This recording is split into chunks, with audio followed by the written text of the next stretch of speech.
thing on? You know what you guys are? You're alchemists.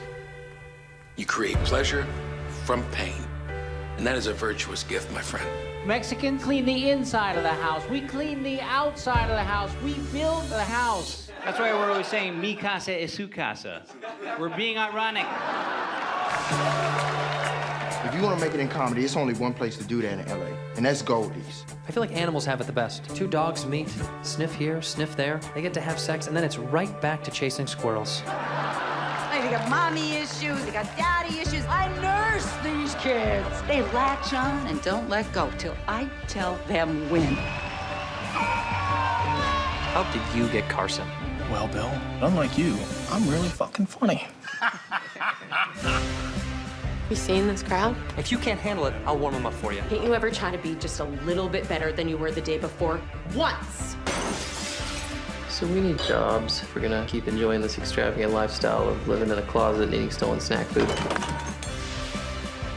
Now you know that should be you up there, right? Goldie says all the greats take the stairs, not the fucking elevator. In this business, you wait too long. You wait tables. Money is your enemy. That hunger, that desire, that's what keeps you fuckers away. All that excitement, blood, tears, and excruciating pain. All of it for measly 15 minutes. Some nights you kill, some nights you bomb. My parents died in a car crash when I was 10. That was the Hiroshima of bombing. There's some reason you keep coming back. The connections I've nurtured, the careers I've made. I own this motherfucking strip. Do you believe in me? Most leaps of faith are often preceded by a shove. It's about money, fame, and getting laid by women way out of our league. So wake up, be funny. All right, thank you, folks. You've been a slightly above average crowd.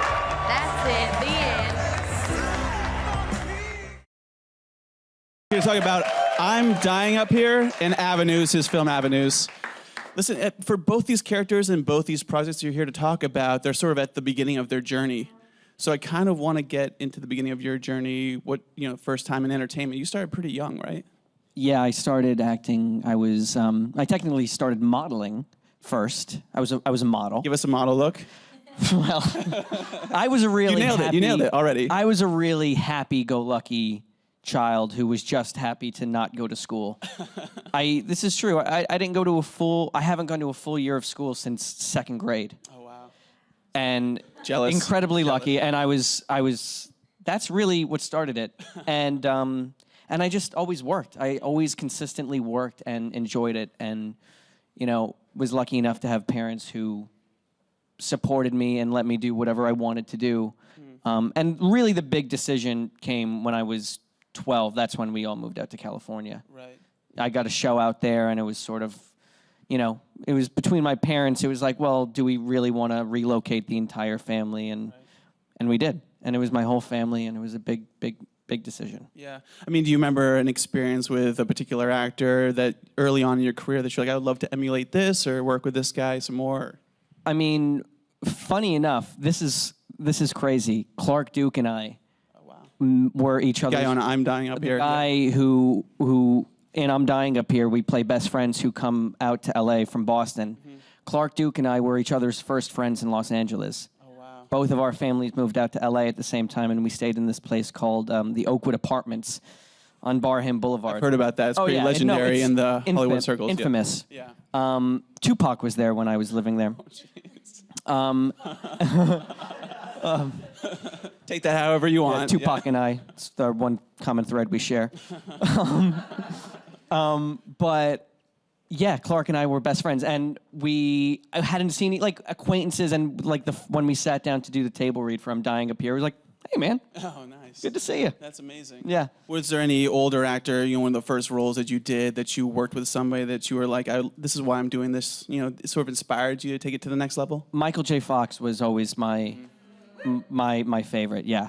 He was my favorite, and I never really accredited one person for making or, inspiring me to act. But if I was to credit one person, it was him. Yeah. And because Back to the Future is my all-time favorite. Yeah.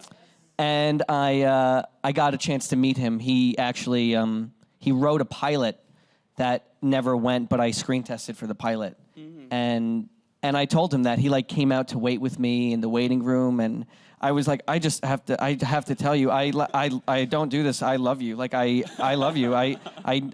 You're why I act. Yeah. And he's like, oh, that's really sweet. That's really nice. And he told me, a great story. Yeah. That. Okay, you gotta tell it. Well, he told me essentially he was prepping me for the network test that I had the next day for pilots. It's like a miserable acting experience where you have to read in front of a group of pilot 50 season, as they say. network executives that Hunger Games meets acting. Yeah, you're one type and the guy behind you is the other type. And so he just told me, he was like, when Charlie Sheen replaced me on Spin City, I told him the same thing I'm going to tell you, which was, you have to let them love you. Let the audience love you. And it was a really interesting thing. You just have to be open and let them in. And it was advice, or a story at least I think about all the time. Yeah, and Michael is doing sort of the same.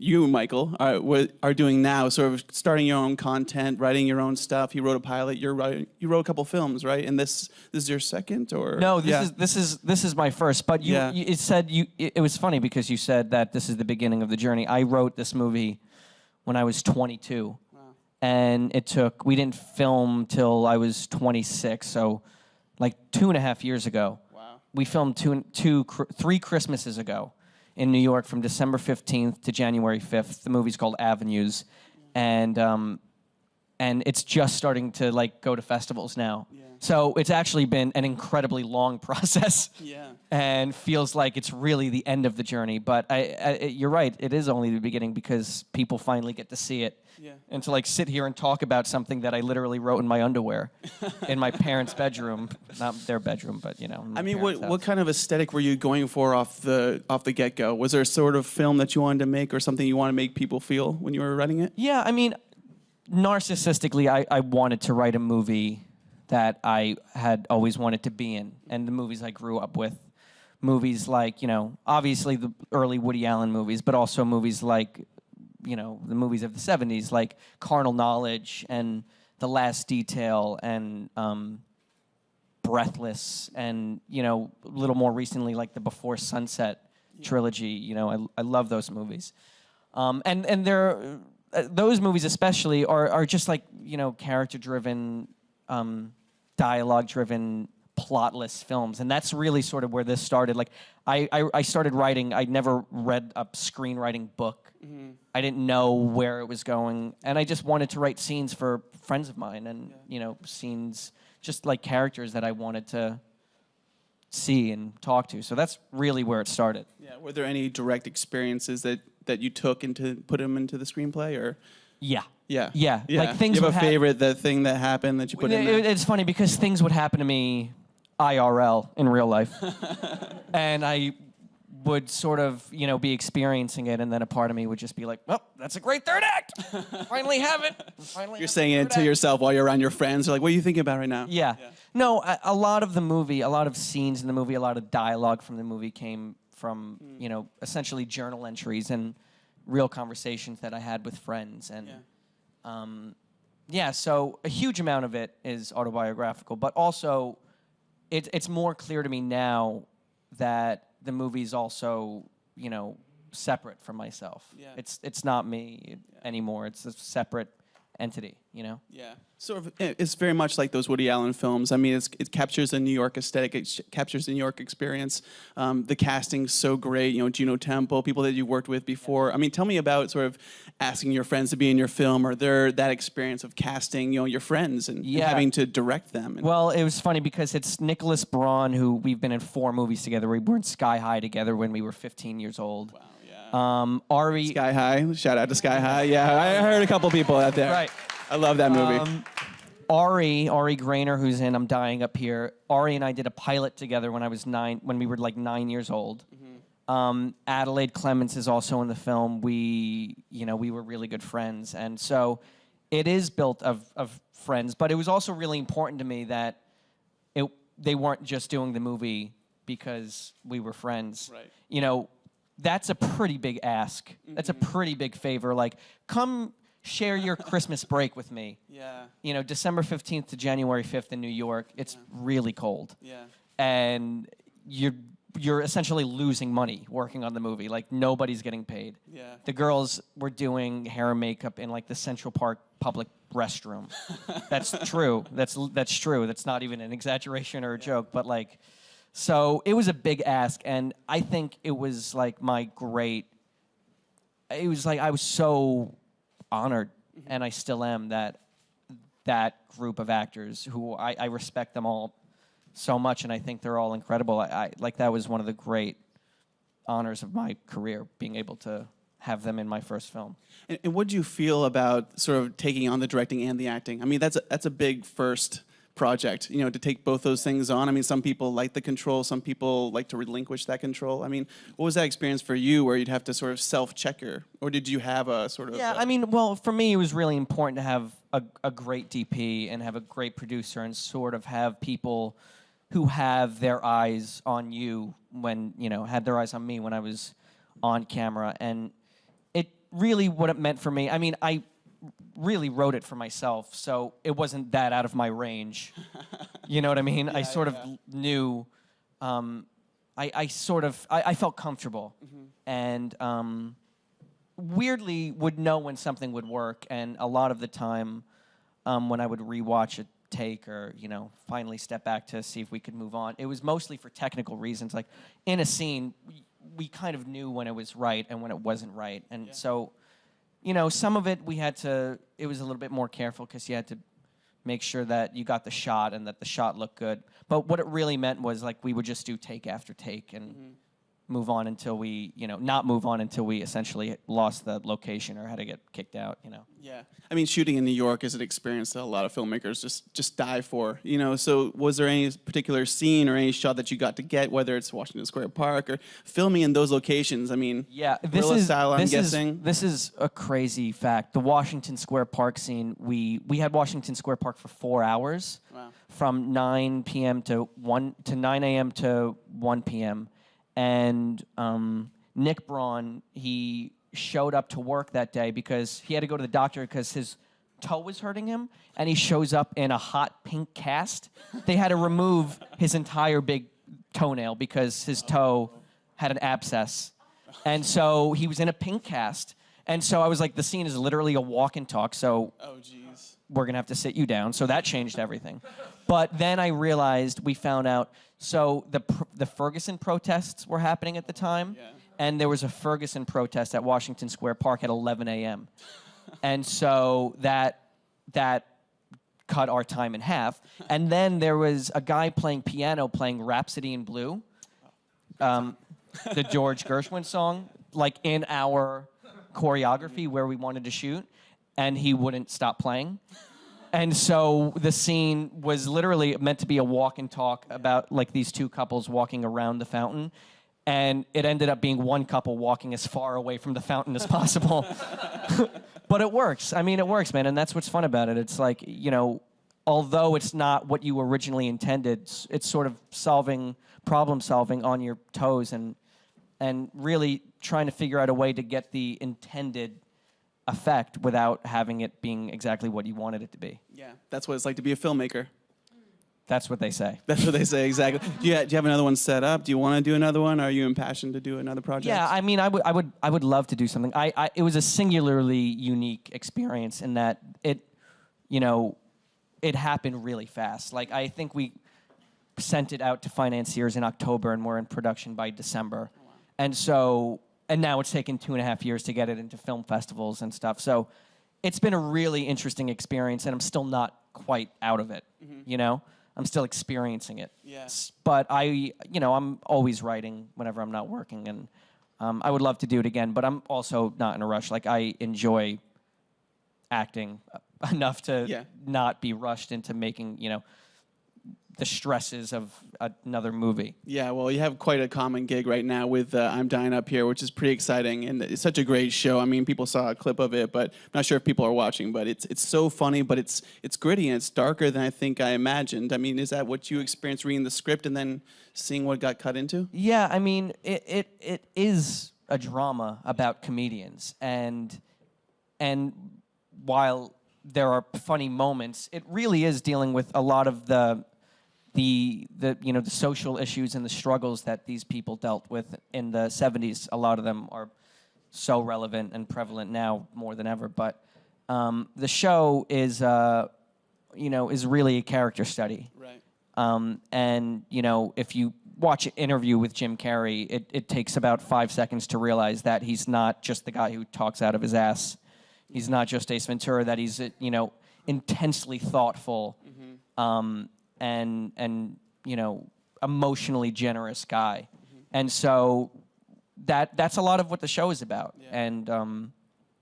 And I'm excited to see them just as much as everybody, because also talking about, like, it's the beginning of the journey. We did that pilot about 1.5 years ago. And it didn't get picked up till early last year, and then we just finished it in November. Yeah. So it's all pretty new, but like that pilot, we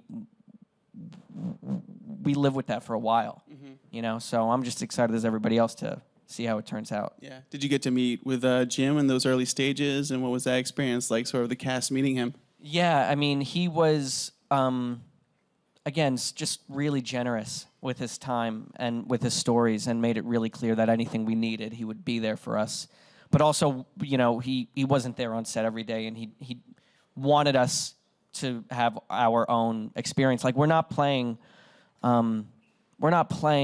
based on real people. We're inspired by them. And so it kind of gave us a lot of liberty to do our own thing.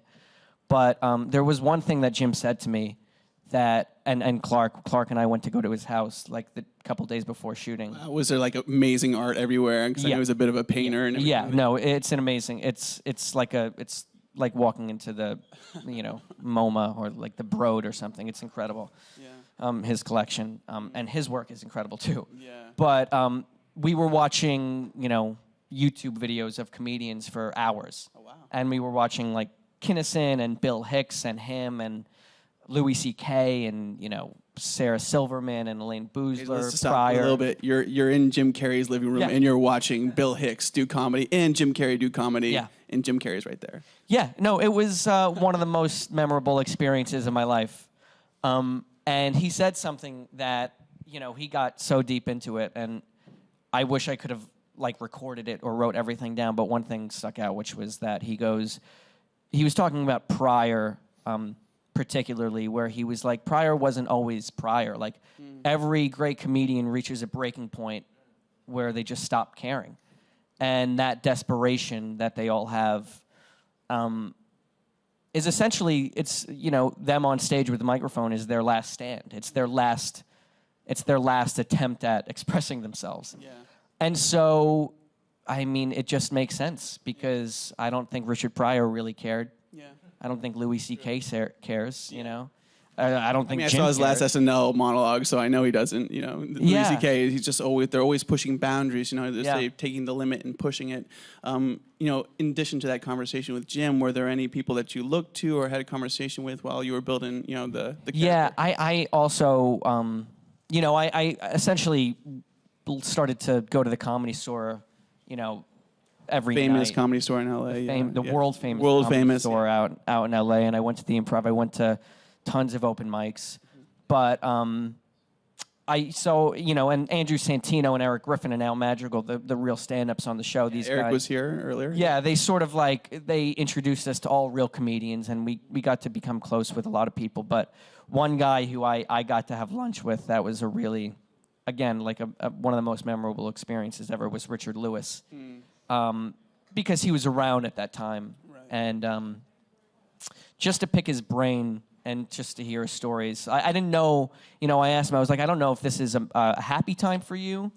I don't know if this was, a fun experience, like if you're fond of this experience, or if you hated it because you were on drugs.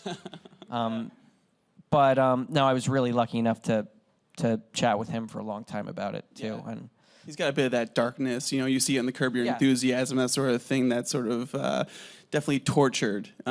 Yeah, I mean, it's not as simple as it seems. Right. You know, and that's really the common thread. It's like that effortlessness and that the casualness that these guys and girls are, you know, on stage with, that takes years and years of failure. Yeah. Takes years of being somebody like Larry David. You know? I mean, I think I was telling you back there, I mean, the comedy is so great, too. The jokes are so great. I mean, you'll find yourself, it's a dark show, but then they go to the stand-up, and you're like, this is hilarious stuff. I mean, did you have any favorite jokes you got to say, or you throw in a couple jokes, or how well, are you? You know, what's funny is that my character in particular, Eddie, he's just at the beginning of his career. Yeah. And so a lot of the time I would show up and something would be written a certain way, and I would be like, why is it written this way? Why? Like, I feel like it's funnier if we just like switched lines or did something like this. And then I realized, oh no, it's not there yet, and it's not supposed to be. And so that was difficult. That was a challenge to know that and trust that your material isn't supposed to be this polished. You know, it's not supposed to be like a 1-hour special yet. Yeah. You know, they're all works in progress. Yeah. And some are further along than others, and you know, fortunately, mine wasn't, because it also allowed me to be inexperienced, seem inexperienced, which, you know, realistically, I am. Is there a character who's your favorite comedian on the show? Is there somebody that you like to watch when you're cutting scenes? John Daly was the cast favorite. Mm-hmm. John Daly is, you know, this great sketch comedian, and whenever he uttered a line at the table reads, the entire cast would laugh before he even got it out. Yeah. And so I got to work a lot with John Daly. Like in the pilot, we live in a closet, and it's John Daly's character's closet. So it's so good. I mean, we were talking about that back there as well. You know, sort of the characters' through lines don't always match up, and you're actually doing scenes and not working with some of the people who are in the cast. Like Sebastian Stan is your friend in the pilot, and did you actually get to work with him? Or no. No, we barely crossed paths, and same for, you know, like like Eric Griffin and Al, Jake Lacey. Yeah. You know, I think we speak to each other like twice, Jake Lacey and I, and throughout the whole show.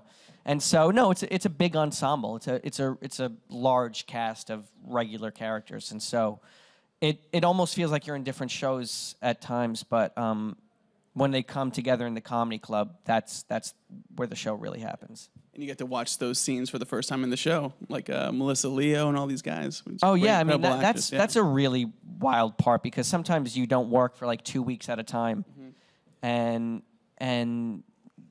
you know the whole crew has, and everybody else has, and it's like you're showing up and you're like, hey everybody, what's going on? And everybody's like, how are you? Good to see you. All right, so you're going to stand right here. Yeah, exactly. You know, like you're fresh, ready to go. Well, I think we have some questions out in the audience, so we're going to start back there. Hey, so we had Mary Elizabeth Winstead here earlier today, who's also nice. Sky High. And I also liked another movie you did, Lords of Dogtown. Oh, cool, yeah. I was wondering, like, do you feel like, how do you choose the roles that you want to play? Do you feel like you can pick them now, and would you want to do like another superhero type movie in the future? I've been really lucky a lot in my career, because I've just been lucky and have been able to work on like great movies like Lords of Dogtown and Sky High. Like those were two movies that I auditioned for. And now I still have to audition for things, but every once in a while, like a filmmaker that I had worked with before will ask me to read something or do something, and I'm like, and that's it? Like I could just do it or not do it? Like I don't have to do anything for you? They're like, no, like we'd like to offer you the part. It's like, you sure? I could make a tape. You know, just to prove to you that I'm the guy. They're like, no, we know that. Like, we've seen you act before. Like, all right, I just don't want any problems. You know? Totally. Yeah. So yeah, every once in a while that's nice, but it's still like, you know, it's still kind of a crapshoot. And as far as a superhero movie, yeah, I mean, they're like the new westerns. You know, I don't think. I think it would be kind of foolish to refuse to, you know, work in one of those things, especially now because they're great. They're great movies. And so, yeah, it would depend, but I mean, for the most part, yes. There we go. Hollywood, you know. Next question, right there. Hi, you mentioned a few of the names of the comedians, but out of the current and the past comics to do the research with, how were they with opening up about their past and their just messed up lives to get them started? Yeah, they were pretty open. You know, they're not like, and most of them have like written books and have made movies, and you know, it's well documented their drug abuse or alcohol abuse. You know, they're reformed now, a lot of them. You know, somebody like Richard Lewis, you know, he'll be the first one to tell you about his life, and same with Jim. But yeah, they were incredibly open in a way that, you know, you're hearing a story of like, and what's funny is they're telling you stories of how the stories they've had. Like Jim Carrey's favorite thing is how he shared a joint with Richard Pryor in the Comedy Store parking lot. And now he tells us this story, and it sounds incredible because Jim Carrey's telling us a story. But for Jim, he was, you know, his most memorable experience was getting high with Richard Pryor. And my most memorable experience is watching YouTube videos with Jim Carrey. So it's sort of, you know, they were really open. It was great. Yeah, that's awesome. One last question back there. Hi, I know that you wrote Avenues, so I was just wondering how long it took you from the first draft to the final draft, and if the idea changed at all from the initial one. Thanks for asking that. That's a very good question, because the initial draft of the script took me 5 days. I wrote like 90 pages in 5 days. And then I rewrote it for the next 6 years until we filmed, really. I would show up to set, and I would be like, what scene are we filming? And it would be this very overwritten, probably bad scene. Not true, but definitely overwritten. And I would cross a lot of lines out, and I would really rewrite it, and depending on what the actors came up with on the day, and stuff like that. But really, the story did change significantly about a year before we were filming, and it's a story point that sort of would give away the movie a little bit. But it did change significantly, and it changed. It went from being what I thought the movie was about to something entirely different. It blanketed and changed every piece of dialogue. It was one of those things that changed every line of dialogue and every sort of character's intention without changing a word. And it was just this sort of idea that something had happened either before or after or at the end of the movie. It's very vague, but watch the movie. We'll talk about it. That's what they call a teaser, exactly. So check out Avenues, guys. It's on the Lower East Side Festival. It's screening at, and then I'm Dying Up here on Showtime. Thank you so much for being here, Michael. I appreciate it. Yeah.